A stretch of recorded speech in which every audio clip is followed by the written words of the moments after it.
오늘 우리에게 주시는 하나님의 말씀은 신명기 13장 1절에서 끝절까지의 말씀입니다. 여러분과 제가 한 절씩 교독하도록 하겠습니다. 너희 중에 선지자나 꿈꾸는 자가 일어나서 이적과 기사를 내게 보이고 그가 내게 말한 그 이적과 기사가 이루어지고 너희가 알지 못하던 다른 신들을 우리가 따라 섬기자고 말할지라도 너는 그 선지자나 꿈꾸는 자의 말을 청종하지 말라. 이는 너희의 하나님 여호와께서 너희가 마음을 다하고 뜻을 다하여 너희의 하나님 여호와를 사랑하는 여부를 알려하사 너희를 시험하심이니라. 너희는 너희의 하나님 여호와를 따르며 그를 경외하며 그의 명령을 지키며 그의 목소리를 청종하며 그를 섬기며 그를 의지하며 그런 선지자나 꿈꾸는 자는 죽이라. 이는 그가 너희를 애굽 땅에서 인도하여 내시며 종되었던 집에서 속량하신 너희의 하나님 여호와를 배반하게 하려 하며 너희의 하나님 여호와께서 네게 행하라 명령하신 도에서 너를 꿰어내려고 말하였음이라. 너는 이같이 하여 너희 중에서 악을 제할지니라. 내 어머니의 아들 곧 내 형제나 내 자녀나 내 품의 아내나 너와 생명을 같이 하는 친구가 가만히 너를 꿰어 이르기를 너와 내 조상들이 알지 못하던 다른 신들 곧 내 사방을 둘러싸고 있는 민족 혹 내게서 가깝든지 내게서 멀든지 땅 이 끝에서 저 끝까지에 있는 민족의 신들을 우리가 가서 섬기자 할지라도 너는 그를 따르지 말며 듣지 말며 긍휼히 여기지 말며 애석히 여기지 말며 덮어 숨기지 말고 너는 용서 없이 그를 죽이되 죽일 때에 네가 먼저 그에게 손을 대고 후에 뭇 백성이 손을 대라. 그는 애굽 땅 종되었던 집에서 너를 인도하여 내신 네 하나님 여호와에게서 너를 꿰어 떠나게 하려 한 자이니 너는 돌로 쳐 죽이라.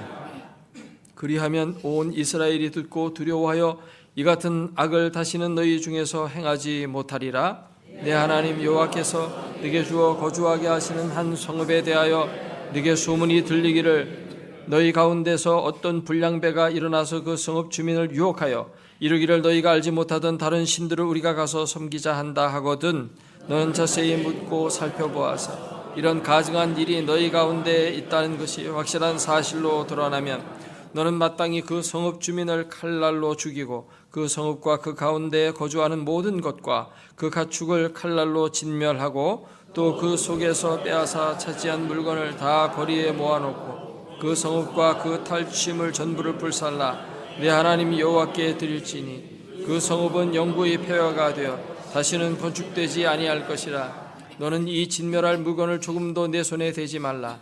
그리하면 여호와께서 그의 진노를 그치시고 너를 긍휼히 여기시고 자비를 더하사 내 조상들에게 맹세하심 같이 너를 번성하게 하실 것이라.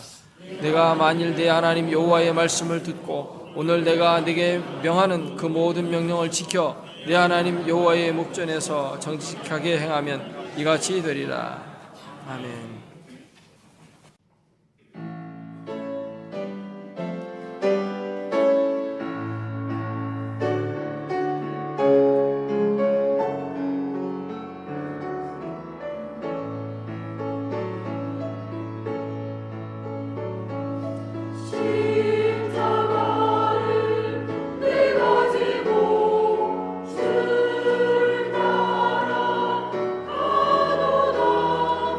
주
하소연을 했습니다. 목사님, 글쎄 우리 앞집에 박 집사가 내 사생활을 훤히 다 알고 있어요. 혹시 도청하는 것은 아닐까요? 이 말을 들은 목사님이 집사님에게 이렇게 조용히 이야기를 했습니다. 제발 새벽기도 시간에 목소리 좀 낮추세요. 나도 다 알고 있어요. 남편 몰래 모피 코트 샀다가 발각된 것도 알고 있어요. 전지전능하신 하나님은 우리의 모든 삶을 살펴보고 계십니다. 심지어 우리 마음속의 생각 그것까지 다 알고 계시죠. 우리의 죄도 알고 계시고 우리의 충성과 헌신도 알고 계십니다. 그래서 하나님께서 우리의 모든 것들을 다 보시고 그 행한 대로 갚아주시는 것입니다. 우리는 언제든지 하나님이 보고 계신다라고 하는 신전의식을 가지고 부끄러움 없이 살아야 할 줄로 믿습니다. 사랑하는 여러분들에게 질문 하나를 하겠습니다. 믿지 아니하는 농사꾼이 농사 짓는 것이 죄일까요? 믿지 아니하는 의사가 진료를 하는 것이 죄일까요? 믿지 아니하는 사업가가 사업하는 것이 죄일까요?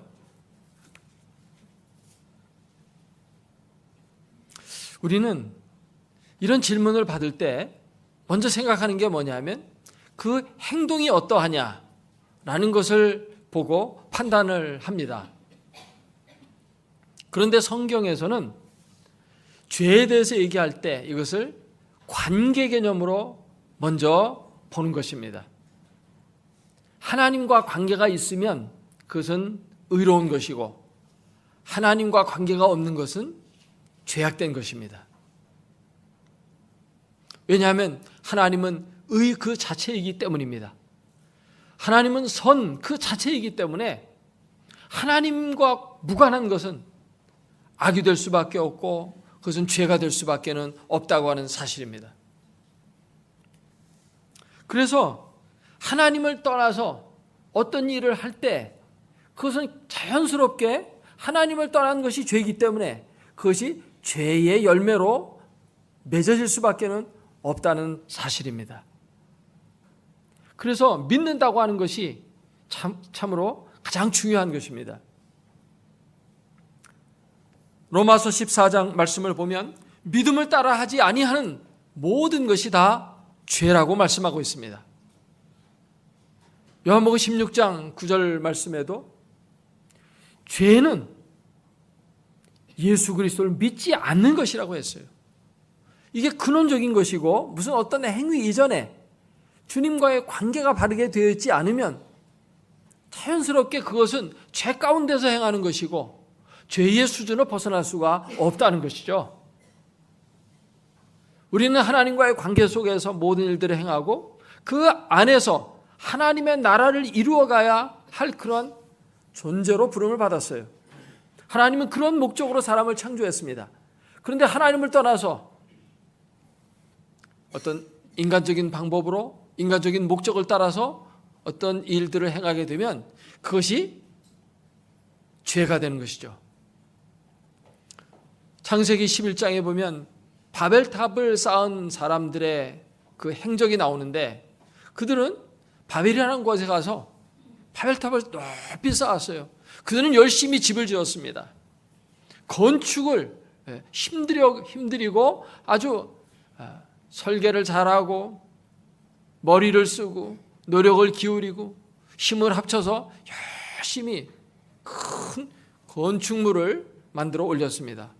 그런데 하나님이 그걸 내려다보시고 그것을 악하게 보시고 바벨탑에 저주를 내렸습니다.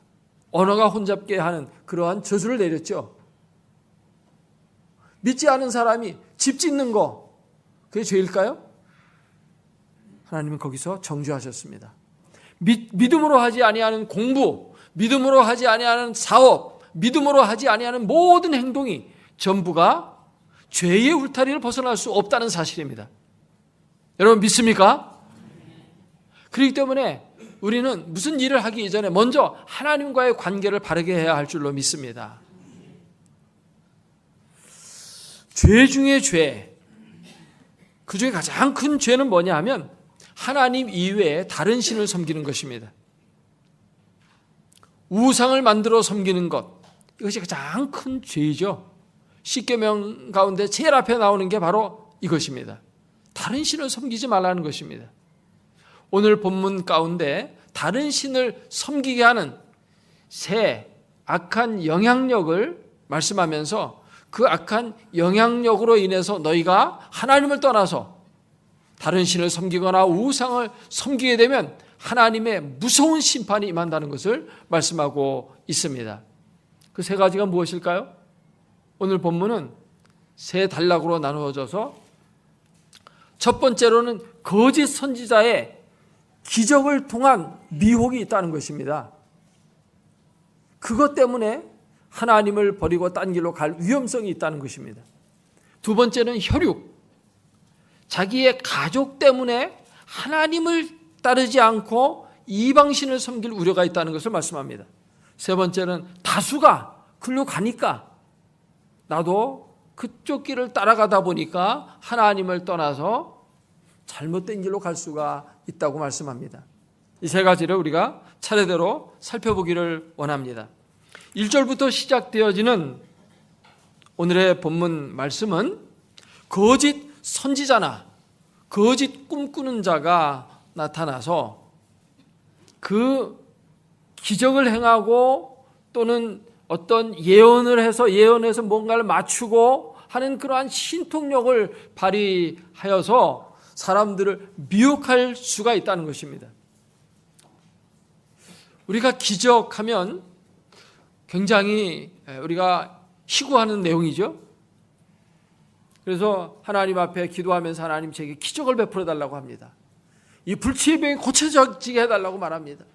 이 어려운 역경에서 하나님 기적을 베풀어 주셔서 벗어나게 해주시고 사업에 대박이 나게 해주시고 비록 자식이 공부는 못하지만 하나님 기적을 베풀어 주셔서 명문대학에 합격하게 해달라고 하기도 하고 우리는 이런 기도를 많이 합니다. 그 자체가 나쁜 것은 아니죠.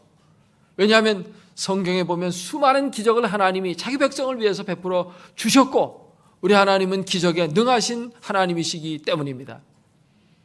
하나님은 못하실 일이 하나도 없어요.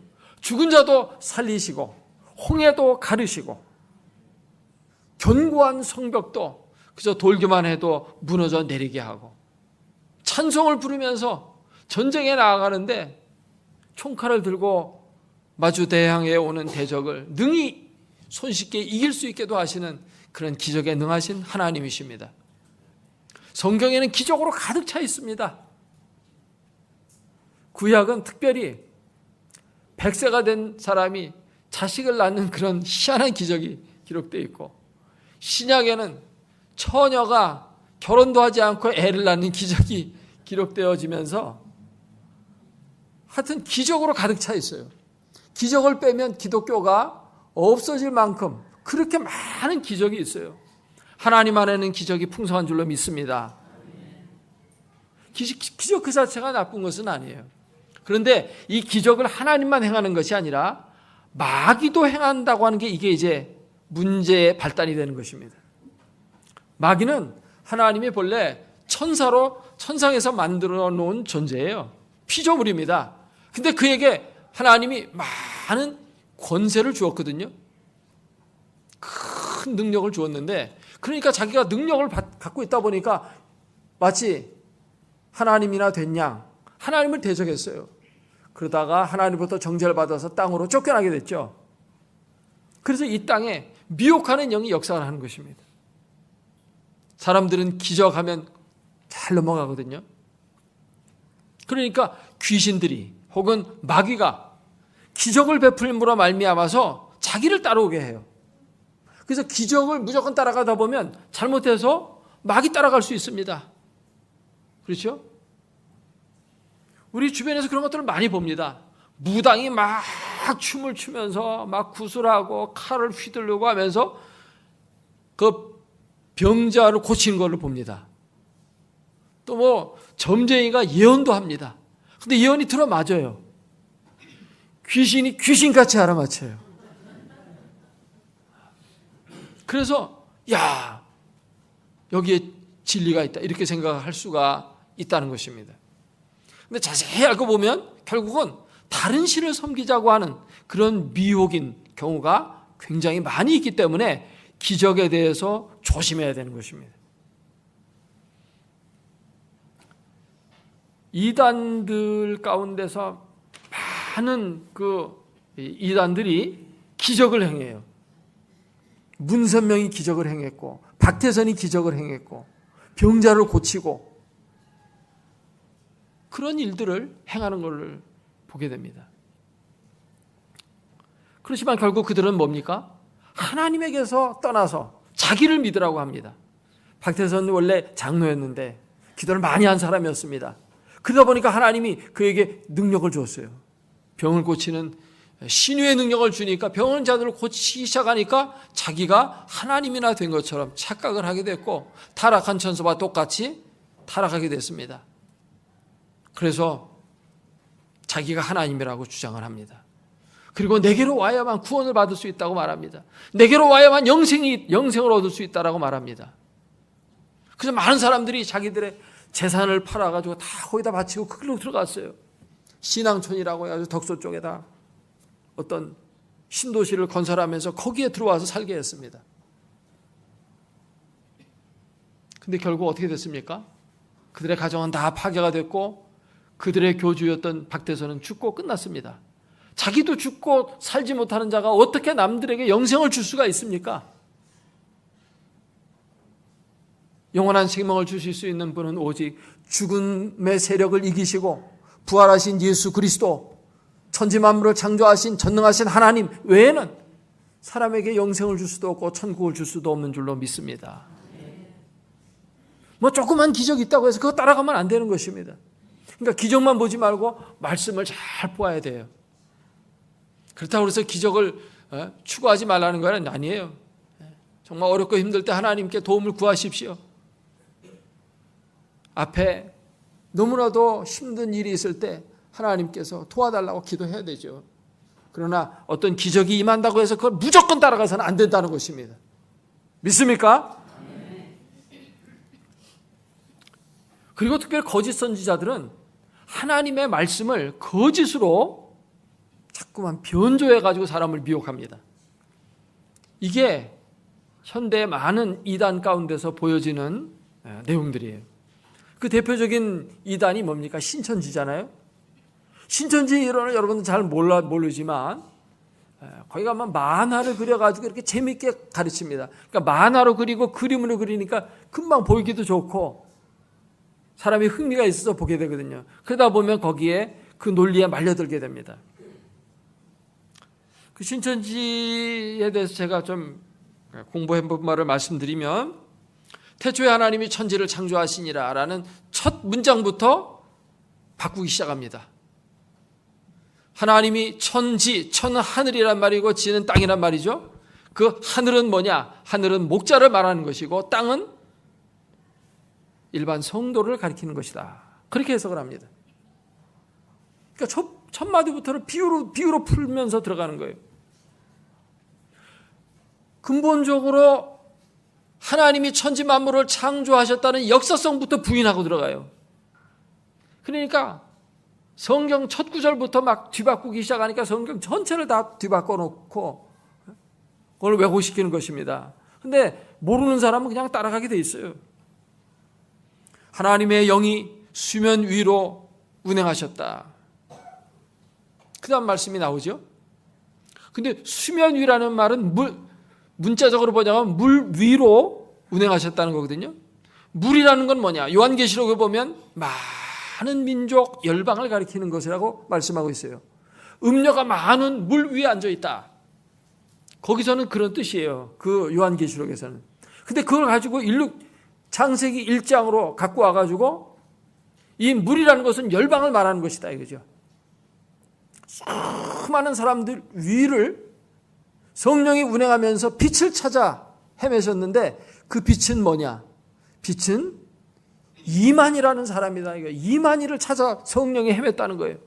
그래서 그 이만희를 찾아서 이제 들어 쓰신다는 겁니다. 결국은 뭐냐? 나를 믿으라는 거예요. 이만희를 믿으라는 것입니다. 결국은 그렇게 해석을 하는 거예요. 전부가.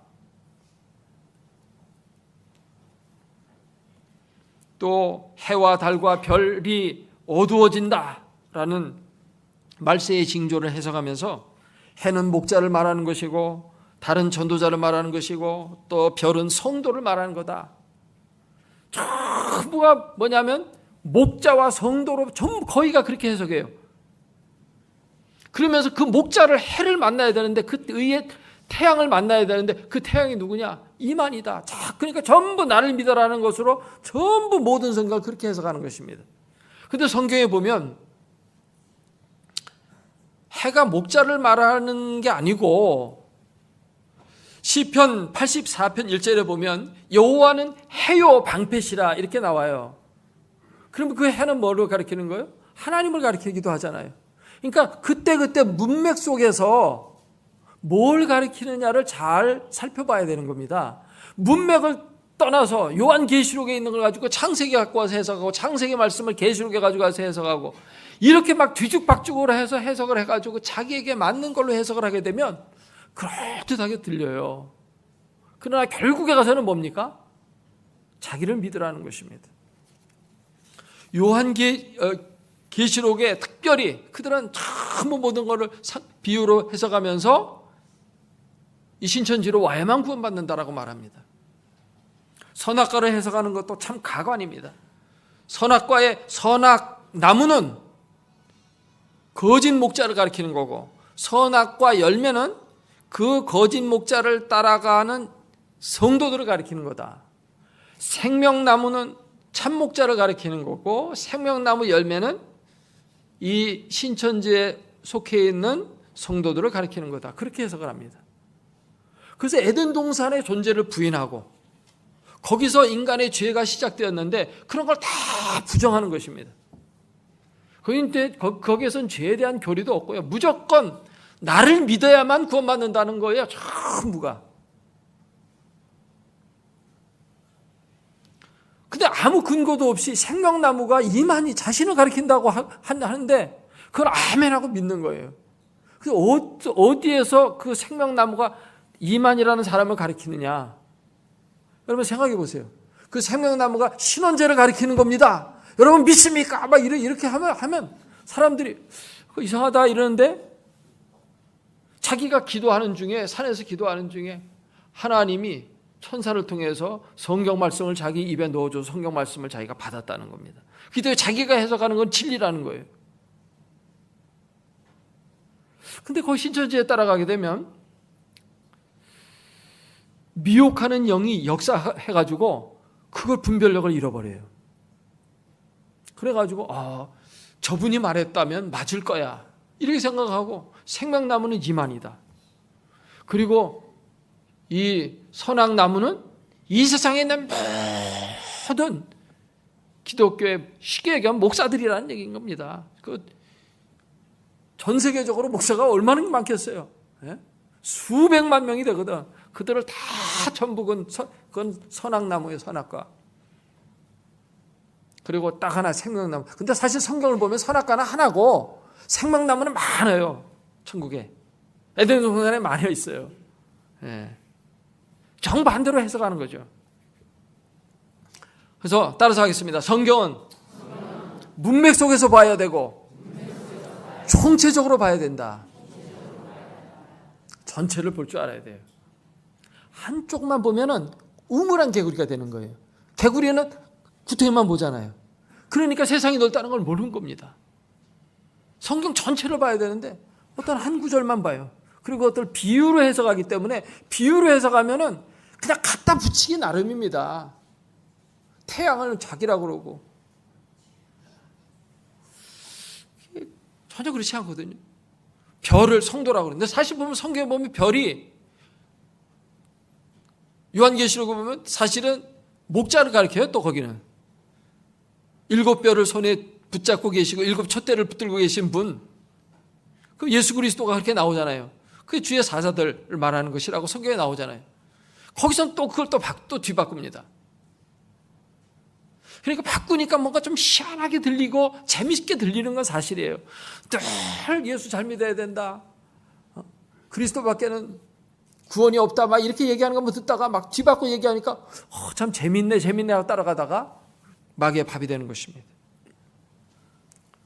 성경에 보면 이 마귀가 성경을 얼마나 잘 이용하는지 잘 나와 있어요. 예수님을 시험할 때 성경 꼭대기로 들어가서 뛰어내려라. 시편 91편에 기록되어 있기를 그가 너를 위하여 그의 사자들을 명하시리니 그들이 손으로 너를 받들어 발을 다치지 않도록 지켜준다. 나와 있지 않느냐. 뛰어내리라고 예수님께 시험합니다. 예수님은 사탄아 물러가라고 말씀하셨죠. 이 마귀가 우리 성도들보다 성경을 더 잘 알아요. 여러분 시편 91편에 이런 말씀이 있다는 거 알았습니까? 몰랐죠? 지금도 잘 모를걸요?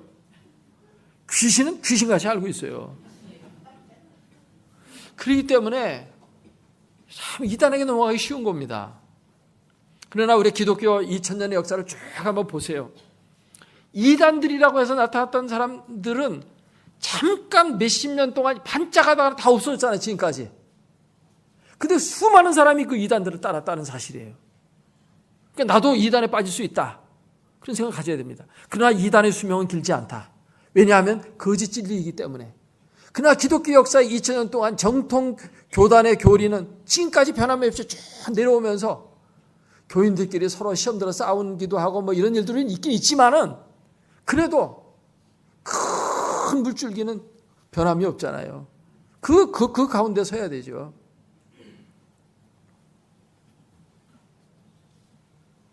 얼마 안 있으면 이만희 죽습니다. 그러면 이제 신천지에 있는 사람은 말하자면 진짜 물거품 잡는 거죠. 잡아뭉쳐 잡았는데 보니까 헛거다. 사막의 신기루와 같이 헛것을 쫓았구나. 그럴 날이 얼마 안 남았어요.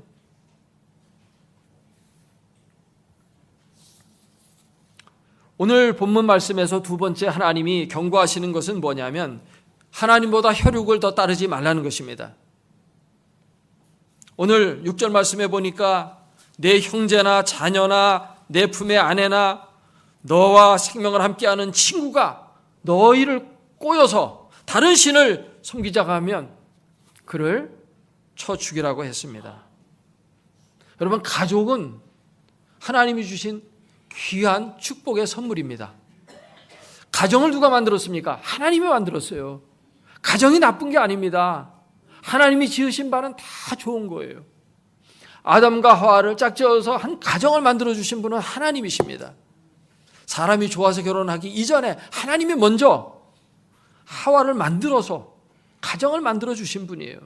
가정은 행복의 보금자리고 그 안에서 위로를 받고 정을 나누고 쉼을 얻는 그런 곳이거든요. 참 좋은 곳입니다. 가족끼리는 서로 이해가 됩니다. 그런데 이 가족이, 형제가 예수 그리스도를 떠나서 다른 신을 믿도록 하고자 할 때 그것은 단호하게 거부할 줄 알아야 한다는 것입니다. 정에 이끌려서 그래 우리 어머니가 절에 가자고 그러니까 또 절에 가고 그러면 안 되는 것입니다.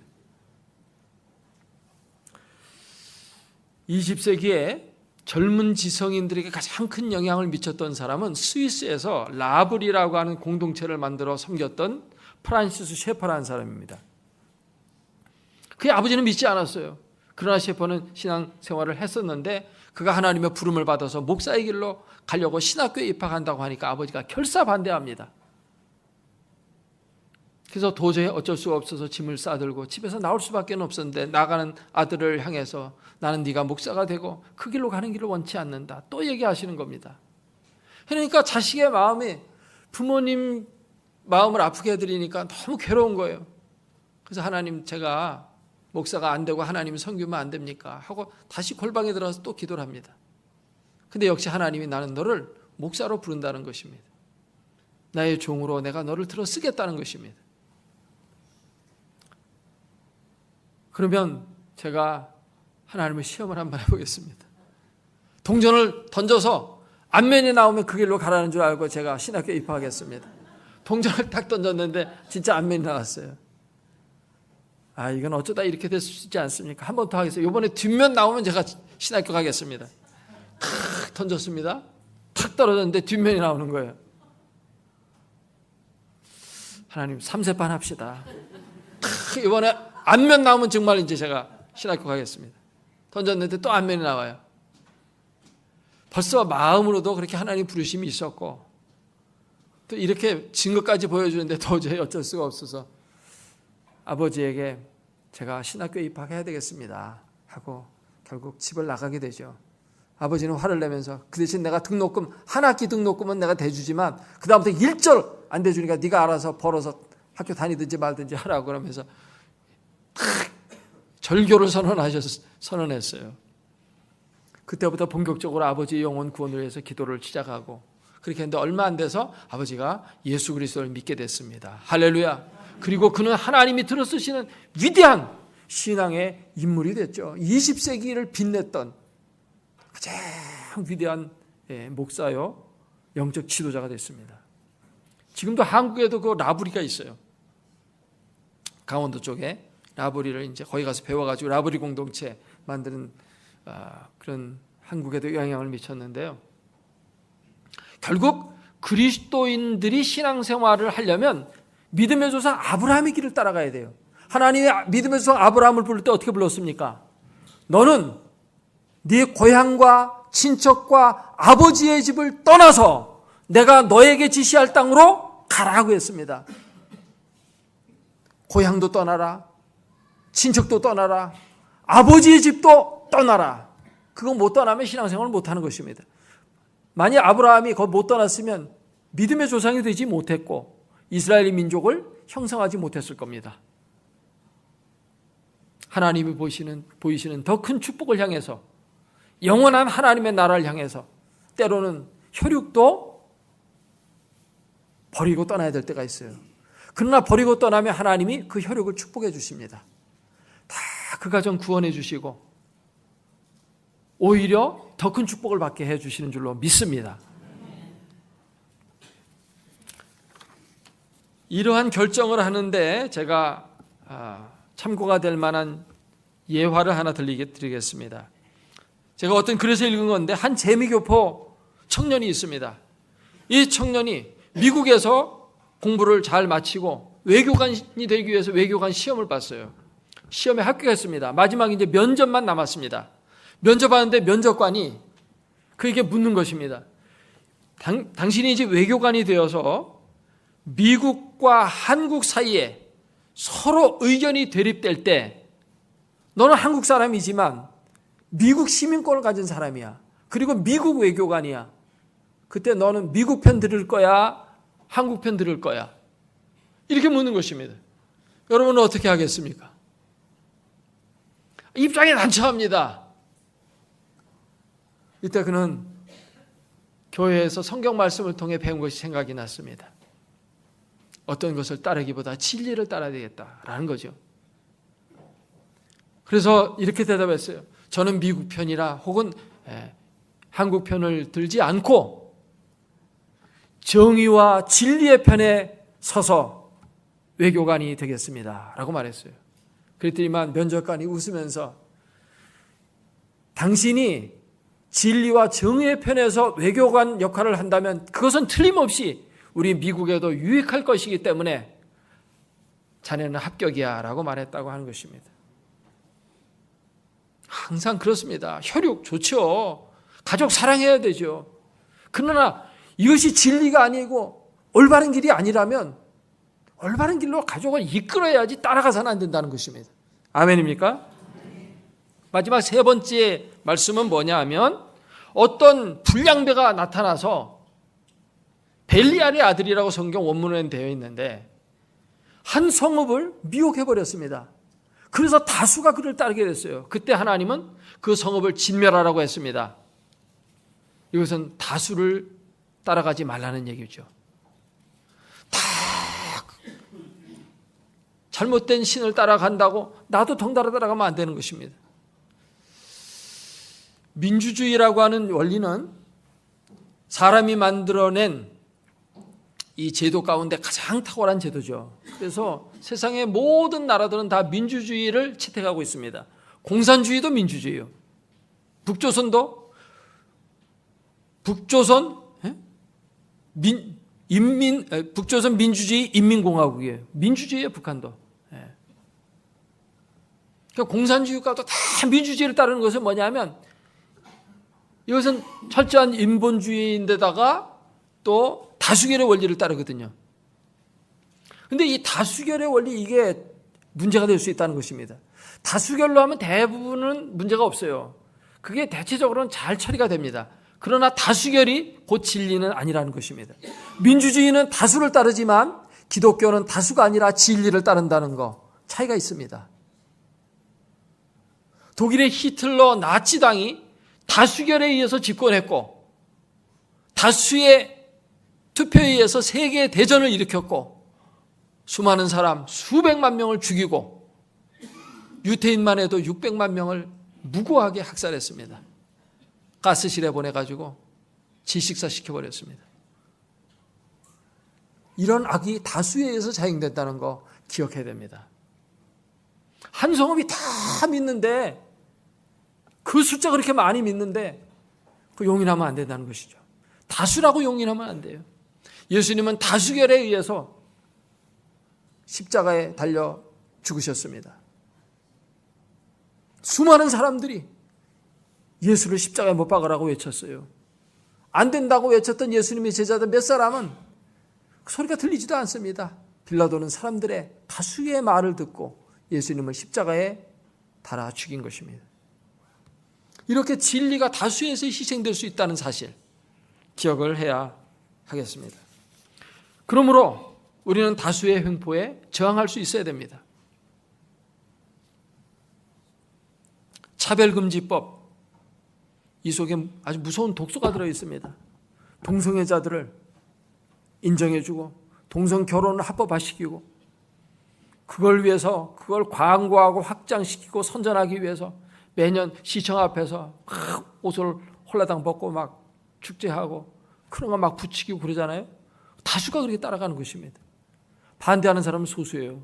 기독교인들만 반대하고 나머지 다 찬성합니다. 이런 거 저항할 줄 알아야 되죠. 오늘 말씀을 정리하도록 하겠습니다. 하나님은 오늘 세 가지 경우에 특별히 기적을 추구하게 기적에 대해서 너무 거기에 끌려다님으로 말미암아 하나님을 잊어버리고 다른 신을 섬기게 되어서는 안 된다는 것입니다. 또 하나 뭡니까? 혈육을 따르다가 진리를 놓쳐서는 안 된다는 것입니다. 다수결을 따르다가 올바른 길에서 벗어나면 안 된다는 것입니다. 그래서 다른 신을 섬기고 우상에게 기울어지면 하나님의 무서운 심판과 저주가 임하게 되므로 망할 수밖에 없다는 것입니다. 그러므로 그런 것들을 제거해서 하나님 앞에 바르게 서고 하나님이 주시는 복을 누리라고 말씀합니다. 오늘 13장 뒷부분에 가서 그런 것들을 다 제거하면 하나님이 복을 주시고 창성케 하시고 축복의 땅에서 내 생명이 길 것이라고 말씀하고 있습니다. 하나님을 더욱 사랑하고 진리 가운데 서서 하나님의 나라를 확장함으로 하나님께 영광을 돌리고 복된 삶, 승리의 삶을 살아가는 저와 여러분 되기를 주의 이름으로 축원합니다. 기도하겠습니다.